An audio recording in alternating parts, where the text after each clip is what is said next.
Assalamu alaikum. Barkanmu da wannan lokaci.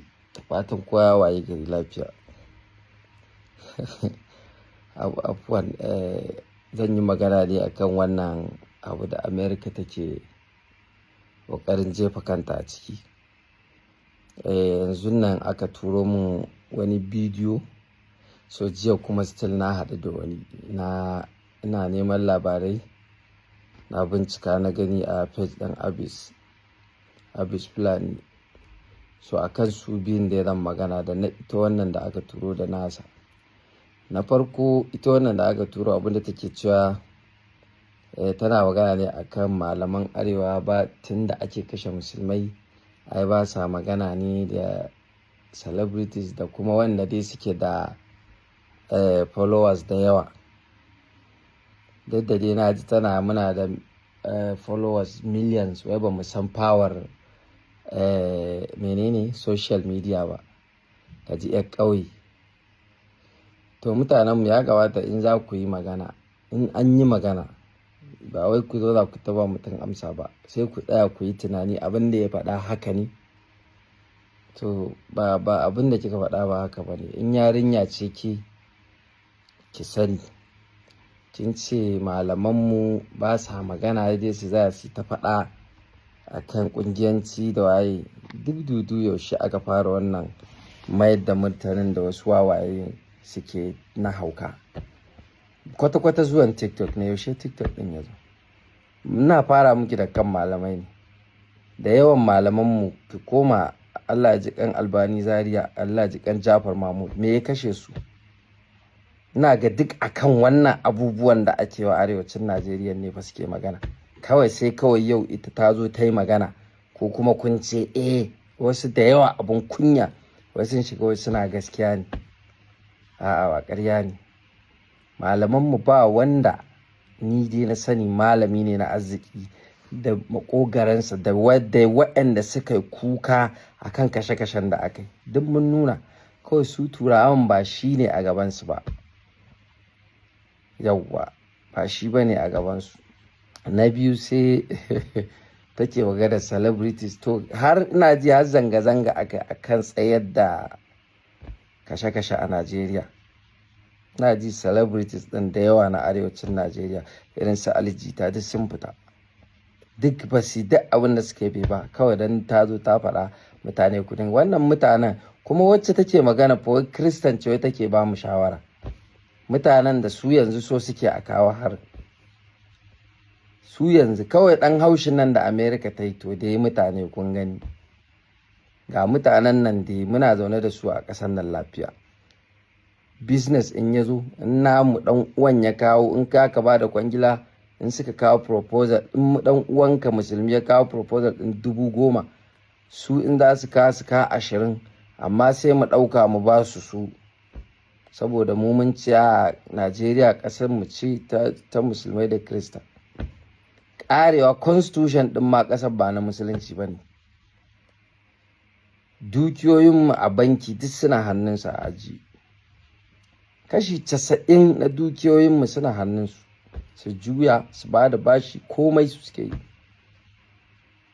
Idan biki ne za ka je na masu kuɗi ko wani abu da za mu yi duka wanda za a samu kuɗi, in za ka ga ma'aikata kashi 10, in ka duba kashi 9 za ka ga duk su ne Kiristan muke ba. Duk mun tsani 'yan uwanmu mu ba su aiki, mun ɗauke su mun ce sun fi amana.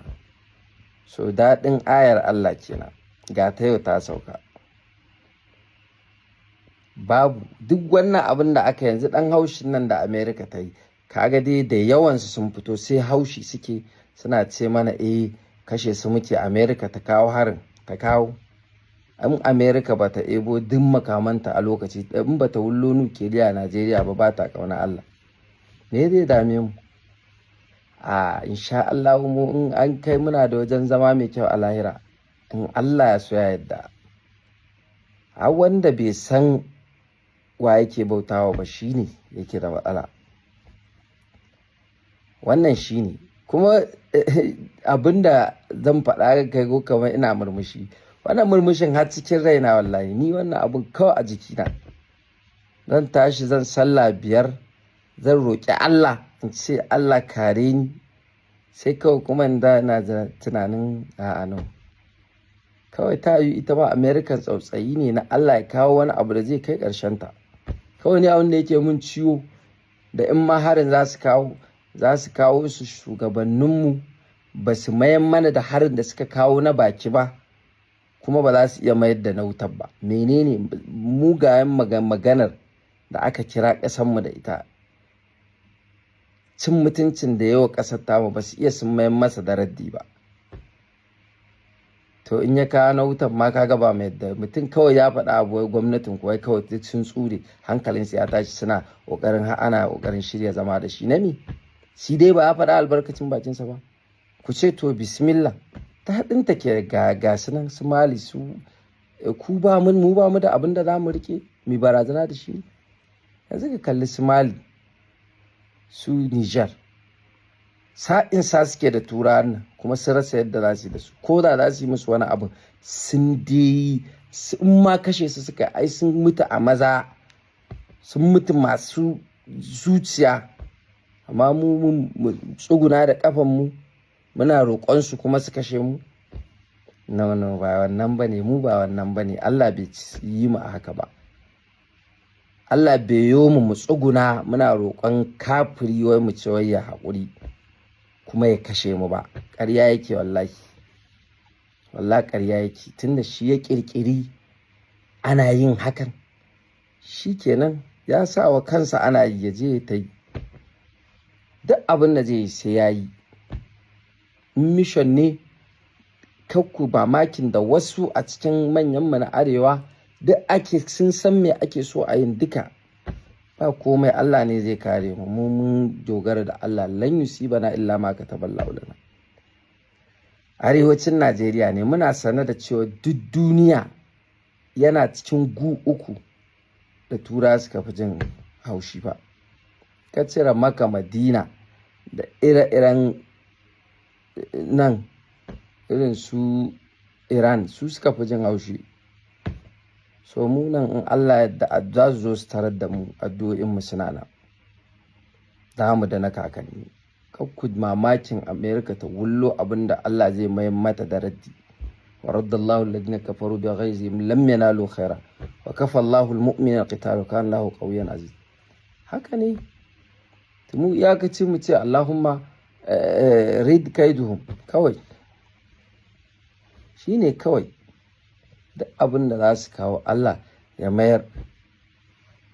kaidul kafirina wa makrul makirina wa ja'al a'malihim wa shayatinihim fi hanajirihim bi haqqi nur wajhikal karim wa arshikal azim wa sultanikal qadim wa la hawla wa la quwwata illa billahi al-aliyyil azim.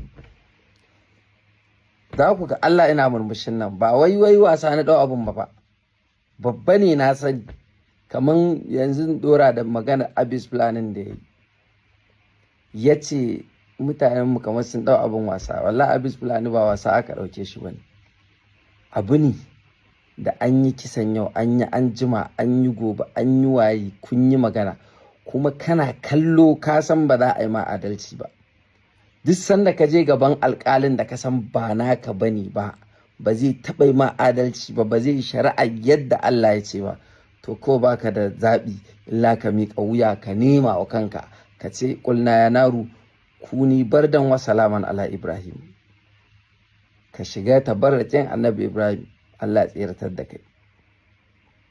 Amma wallahi ba wai wasa a mutane suka ɗau abin bane, kawai an gaji ne. ko me za a yi in ma tafiyar da a tafi, mutane da yunwa za su ji, ko da rashin kuɗi ko da wannan abin. Ina kidnapping ɗin nan dai ana yin sa a Najeriya tun kafin Buhari ya hau mulki. An kama kidnappers ɗin da suka fi farawa ma, farkon ma daga kudancin Najeriya aka kama su, kuma Kiristan ne. Duk waɗannan da kidnappers ɗin da aka kama duk ba sa magana a kansu. Wai wani ina ji wani bakin Kirista yana magana wai an kama ana kidnapping, wai ya buga tebur, wai ya ce wa ɗan uwansa wai an kama shi kasu kai kuɗi. So su wane ne suka, wane ne Obid na ake ko Abbas ko waye dai, wani yana nan wanda aka dinga kama su suna kidnapping din wanda kaman yana nan a daure, su duk da suka kidnapping din duk da can a nan waye san wani kidnapping. Kwanan nan ne fa da lokacin Tenuwar Buhari ta biyu fa a lokacin aka kirkiro abin ba aka cin sa. Amma ku zo ku ta hayaniya kawai wannan haushin da America ta yi. Ka duba duk soyayyar da manyan mu suka dinka nuna wa mutanen nan, gashi sun nuna musu ba kamai ba. American ta wullo kawai ta tashi arewan a mayan musu da gun fili su baje su ƙara girma. Ba haka bane ba. Idan arewacin Najeriya ya fashe, wallahi tallahi duk inda suka shiga sai sun mamaye shi a Najeriya. Mu Allah ya yi mu da san zama a kudindina ne, amma yawan da muke da shi ba na wasa bane. Kun sani ko katin zabe da aka ce Lagos tana da mutum miliyan 3, wanda tana da Kano tana da miliyan 3, wannan duk hira ce fa. Idan asalin katin zaben ne na gasken da ake na da, ai ba haka ake kirgen ba.